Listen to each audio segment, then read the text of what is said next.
वहीं दूसरी तरफ सबसे बड़ी बात यह है कि हूती के इस हमले में इजराइल को कितना नुकसान हुआ है, इस बात की अभी कोई ठोस जानकारी सामने नहीं आई है। लेकिन आने वाले दिनों में हूती के हमले और ज्यादा भीषण होंगे, इस बात में कोई दो राय नहीं है, क्योंकि हूती के नेता अब्दुल मलिक अल हूती का कहना है कि वो इराकी प्रतिरोधी समूह के साथ मिलकर इजराइल पर और ज्यादा भीषण हमले करेंगे। आपको यहाँ ये भी बता दें कि यमन के भीतर हूती का कई इलाकों पर कब्जा है, यहाँ तक कि राजधानी सना पर भी हूती का कंट्रोल है। वो अपने आप को यमन की आधिकारिक सेना मानते हैं और हूती के लड़ाके लाल सागर में पिछले साल नवंबर 2023 से लगातार हमले कर रहे हैं।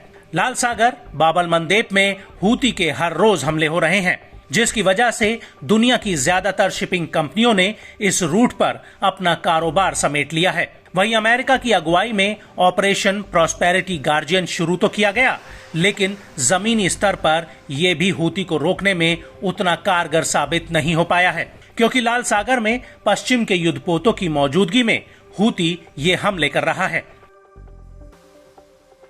लाल सागर का रूट यमन के तट से बेहद ही करीब है और ज्यादातर मालवाहक जहाजों को यहीं से गुजरना होता है, और जैसे ही वो इस रूट पर आते हैं वैसे ही हूती उन पर मिसाइल, रॉकेट और ड्रोन बरसाने लगता है।